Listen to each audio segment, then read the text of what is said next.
Banyak orang mengira kalau seorang presiden dicintai rakyat, maka pasti berkualitas. Dan sebaliknya, kalau seorang presiden dinilai berkualitas, pasti akan dicintai rakyat.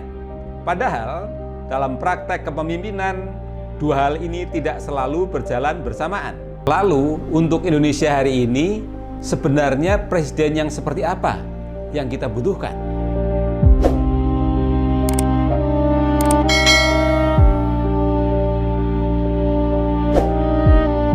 Kalau kita melihat perjalanan para presiden Indonesia, kita menemukan satu pelajaran penting.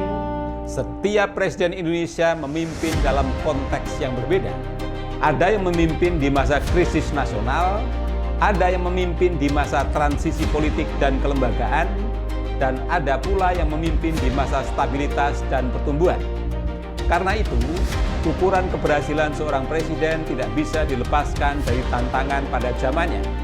Namun, di balik perbedaan konteks itu, kita bisa melihat satu pola yang berulang. Di setiap periode selalu muncul dua penilaian besar di masyarakat. Yang pertama, penilaian emosional, yakni apakah presiden ini dekat dengan rakyat, membumi dan dirasakan hadir. Dan yang kedua, penilaian kinerja, yakni apakah kebijakannya tepat, pemerintahannya berjalan efektif, dan masalah-masalah besar bisa dikelola dengan baik. Sebagian presiden sangat kuat secara simbolik dan emosional di mata rakyat, sementara sebagian yang lain dikenal karena ketegasan kebijakan, stabilitas pemerintahan, dan hasil pembangunan. Disinilah mulai terlihat perbedaan antara presiden yang dicintai rakyat dan presiden yang dinilai berkualitas. Presiden yang dicintai rakyat biasanya memiliki kedekatan emosional yang kuat. Gaya komunikasinya mudah dipahami, bahasanya sederhana, dan narasinya menyentuh pengalaman sehari-hari masyarakat. Sosoknya terasa hadir, bukan hanya sebagai pejabat negara, tetapi sebagai figur yang bisa dirasakan secara personal. Dalam demokrasi, ini adalah kekuatan yang sangat besar. Karena kepercayaan publik menjadi modal politik utama.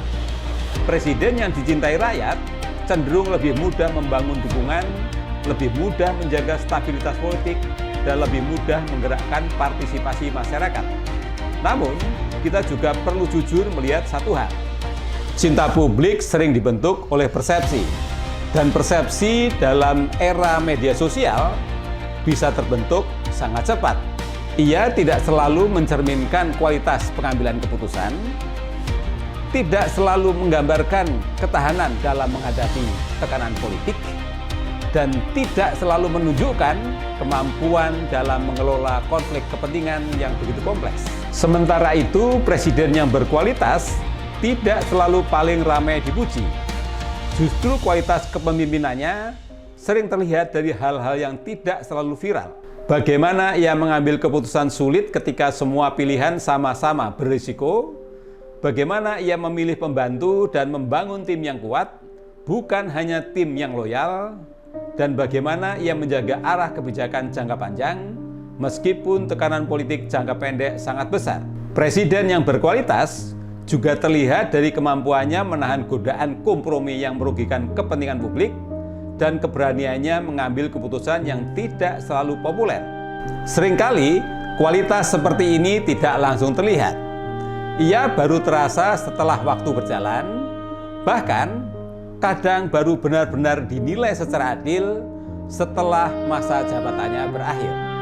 Masalahnya, dalam demokrasi modern, popularitas bergerak jauh lebih cepat dibandingkan evaluasi kinerja. Komunikasi politik, media sosial, framing media, dan dinamika politik membuat penilaian publik sangat dipengaruhi oleh citra. Apa yang terlihat, apa yang terdengar, dan apa yang viral seringkali lebih cepat membentuk opini dibandingkan data dan hasil kebijakan. Sementara kualitas kepemimpinan menuntut proses panjang, konsistensi, dan keputusan yang tidak selalu menyenangkan. Karena itu, tidak mengherankan jika dalam sejarah kita bisa menemukan pemimpin yang sangat dicintai tetapi dinilai kurang kuat dari sisi kinerja. Dan sebaliknya, ada pemimpin yang bekerja sangat serius, tetapi tidak selalu populer di mata publik. Ini bukan soal siapa yang benar atau salah, ini adalah konsekuensi dari cara demokrasi modern bekerja. Karena itu, pertanyaan presiden dicintai rakyat atau presiden berkualitas sebetulnya bukan tentang memilih salah satu. Yang jauh lebih penting adalah bagaimana kita membangun sistem demokrasi yang mampu melahirkan pemimpin yang sekaligus dicintai atau legitimate, kompeten, dan bertanggung jawab.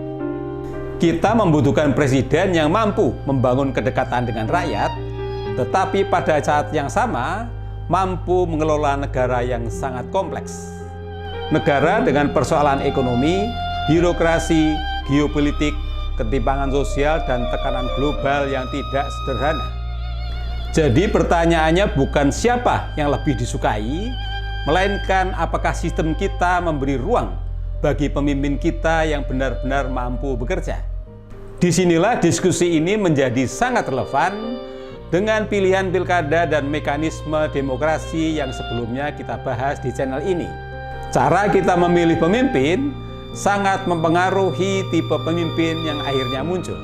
Sistem pemilihan, proses penjaringan calon, biaya politik, dan kualitas partai politik ikut menentukan apakah yang lebih banyak lahir adalah pemimpin yang kuat secara citra atau pemimpin yang kuat secara kapasitas.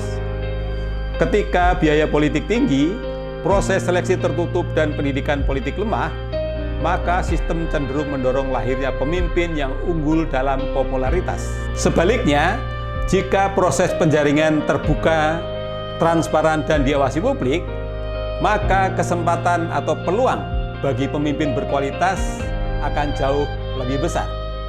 Jika Anda belum menonton video saya sebelumnya tentang pilkada langsung versus DPRD, silahkan tonton video itu, karena di sana kita membahas bagaimana sistem pemilihan ikut menentukan kualitas pemimpin yang akhirnya lahir. Menurut Anda, Indonesia hari ini membutuhkan pemimpin seperti apa? Lalu, sistem apa yang perlu diperbaiki agar pemimpin yang dicintai rakyat sekaligus berkualitas benar-benar bisa muncul? Tulis pendapat Anda dalam kolom komentar. Terima kasih, sampai jumpa.